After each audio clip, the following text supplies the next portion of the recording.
Basing in dioramas, easy. And I'm going to be teaching you how to do it starting from easy difficulty, medium difficulty, and hard difficulty. I lied. There's actually an easier step than easy, and that is to just leave it alone. Just leave it untouched. Or you can even paint it black like our hearts. That's the easiest step. Let's address that, shall we? We here at Sunward Hobbies realize that, the hobby itself is already a luxury, and people take time out of their daily lives to de-stress with the hobby. So basing in dioramas is already kind of a luxury to begin with. So we understand if you want to just leave it alone and paint it black, or just leave it bare. Don't let anyone tell you any different. This is the easiest, but it's still completely the most viable. Because look at it. I'm showing you my Space Marines. And despite them being in an almost painted state, it doesn't change the fact that they look good on black bases. And that's with the mess in the middle too. So yeah, do what you want to do. This is still the easiest. And by that I mean just leave it alone. For the easy step, you're going to need a mini. Then a tub of gravel or of some sort. This could be literally anything you want to put on the base. In this case, we're going to be using VMS's yellow gravel. And then finally, Elmer's. I know a lot of you went to school, and you should have Elmer's at home. In fact, most basing glue in the wargaming industry should just straight up be specialized Elmer's glue. In fact, just Elmer's. So we're going to be doing this in one smooth take. Basically just apply it normally and just spread it around. You don't have to put a lot, but just put enough, right?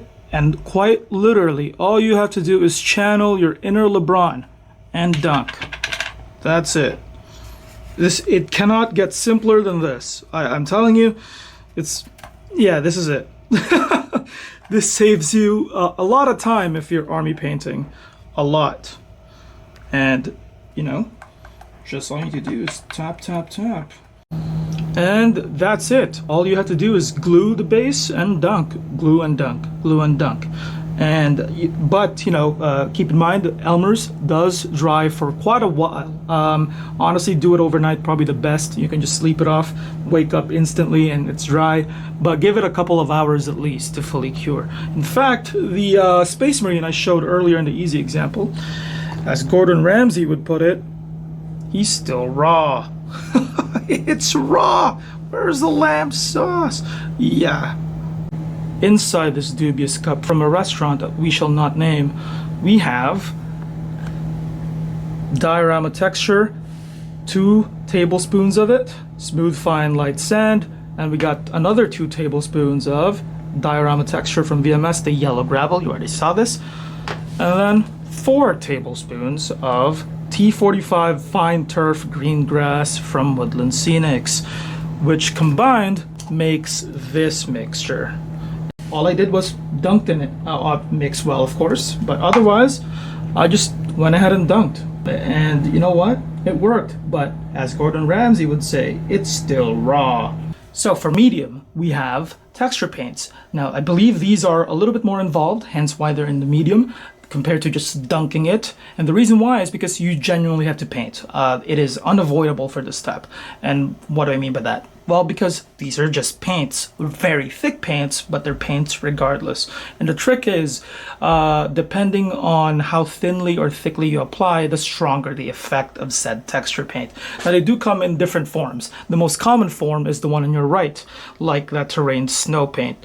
It's going to look something like this. Now, this is a different terrain snow paint than this one, but the theory is the same.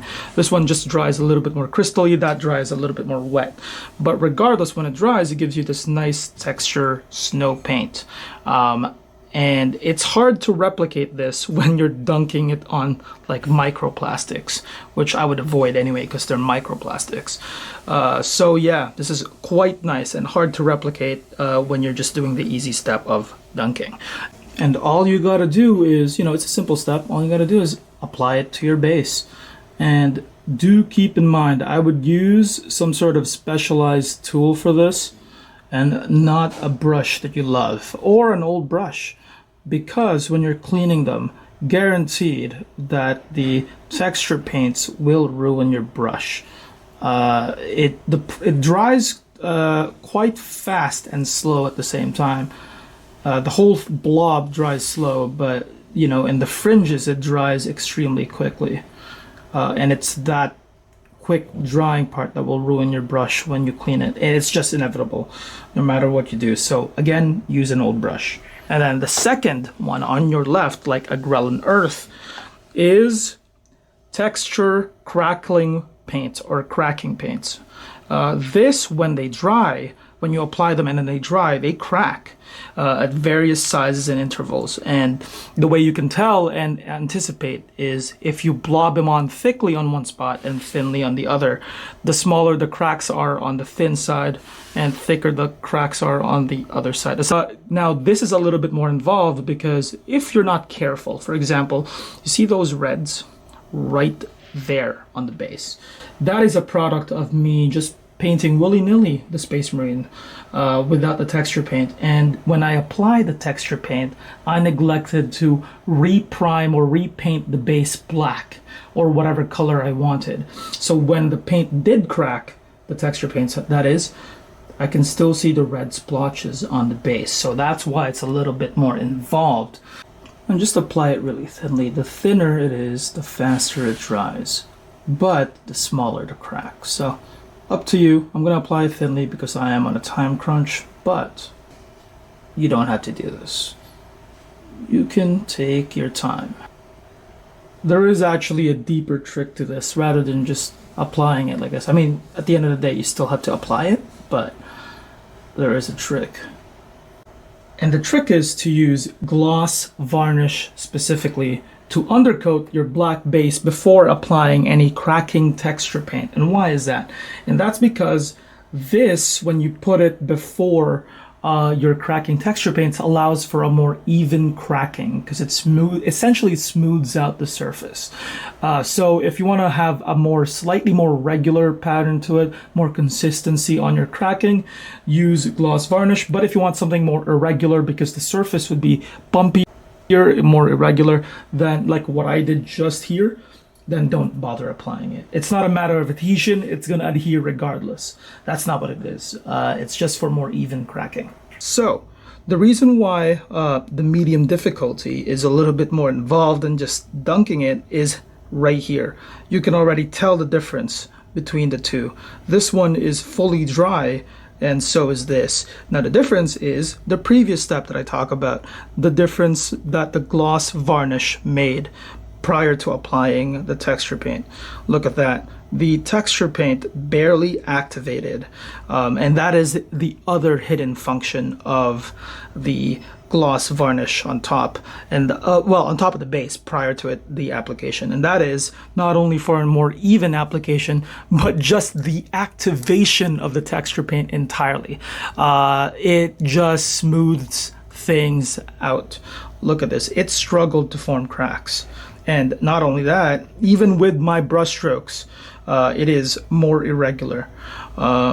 Whereas this, I also applied it in a very kind of crude manner.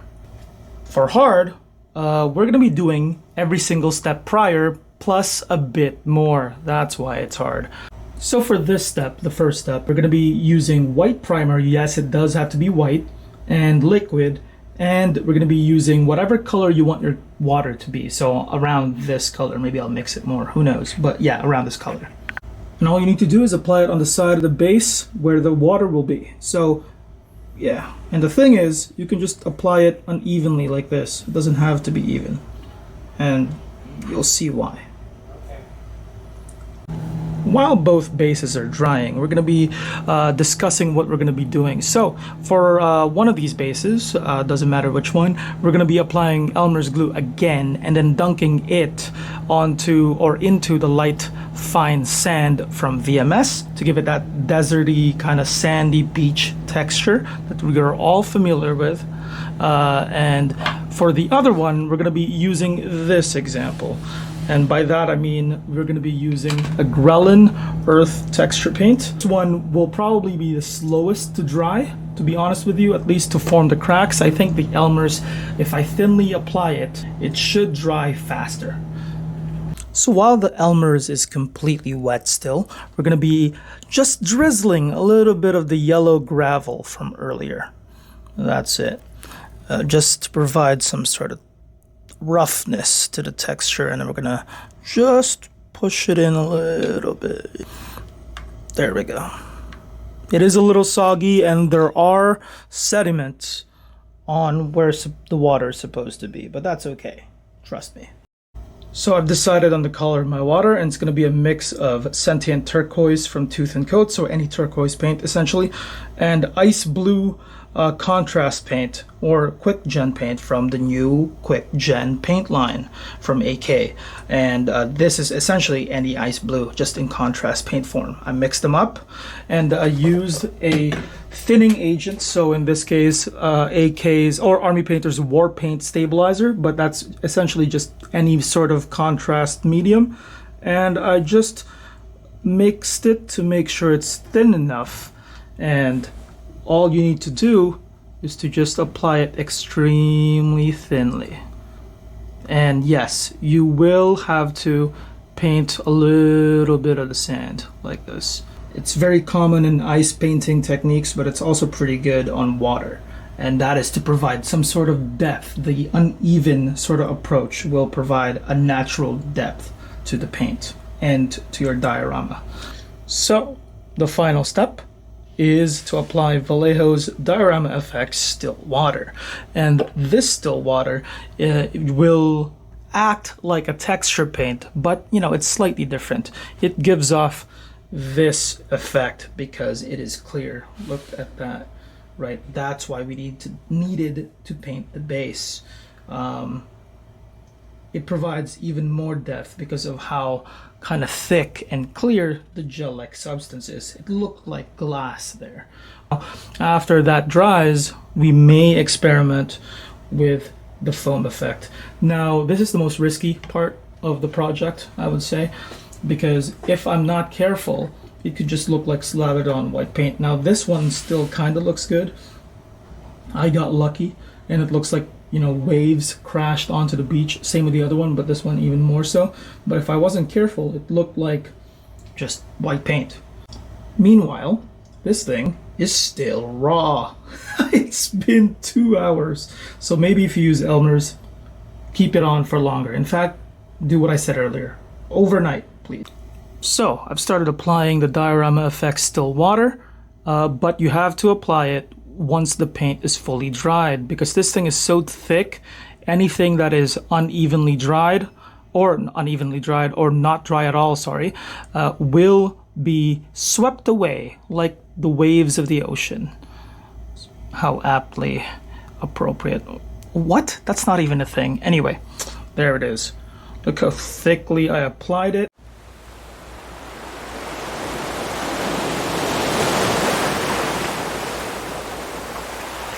So with the paints drying, we're going to be applying foam effect. Now this is the riskiest part of the paint job for one reason and one reason only. This is basically just very kind of thick white paint, not dissimilar to the texture paint that I applied for the snow. So if I'm not careful, it could ruin the entire beach. So now that the paints are dry, you can see it didn't turn out, you know, too badly. I was kind of scared there for a second, but this turned out the best. And this is how you know it's unscripted, unplanned, or we plan, but you know, there's no like reserved materials for us on the side that looks better than what we painted.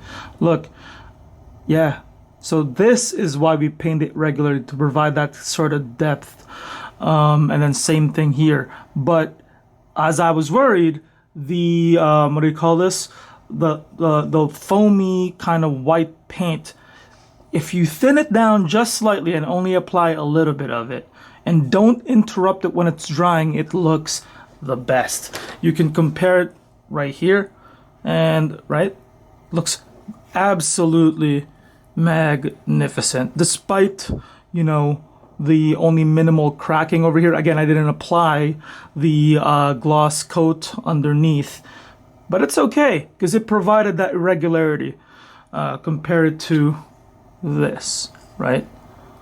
Which is very nice too, but it's quite good still to see it like this. It looks perfect, but I kind of ruined this other one. And honestly, it was on purpose. When it was drying, I was kind of prodding it, just spreading it around. And you can see once it fully dried, it cracked. The paint cracked. And this is not a cracking paint. So don't prod it and push it. Even if it was thick, don't do that. Just let it sit, spread it around, but let it sit and dry. I was impatient and I paid the price for it. Again, but that's how you know it's unscripted. And there's even this. This is the wet snow looking thing from AK, and it's dried and it just looks like wet snow. Completely different from the dry snow. That's from this one. I believe this is the Tamiya Diorama one, which we ran out, but it's very good. Anyway, overall, this has been a fun experience. I truly enjoy making it. And hopefully you did too. So I can't help but feel slightly disappointed. And, you know, I planned this out. Medium and hard were experiments, and it mostly worked out, but you can see some failures. That's why there were multiple bases used. So I can't help but feel disappointed in my skills, that I haven't been able to fully show what I'm capable of in an expert sort of level. If only I brought something in that can showcase my skill. If only I brought something in, right? If only. Nah, I'm just playing. You like that? This is what we're going to be doing next week. The AK product that I wanted to use this on has arrived. I made this for my mom's, I believe, it was Mother's Day last year. This inspired by particular. If you can type out the scene where this is from, it's missing the characters, of course, but if you can type out the scene that inspired this, you gain my eternal respect. So that's it for me today. Thank you guys so much for watching. I hope you enjoyed that mostly unscripted session. It's been a lot of fun, you know, testing what I was capable of in a short amount of time.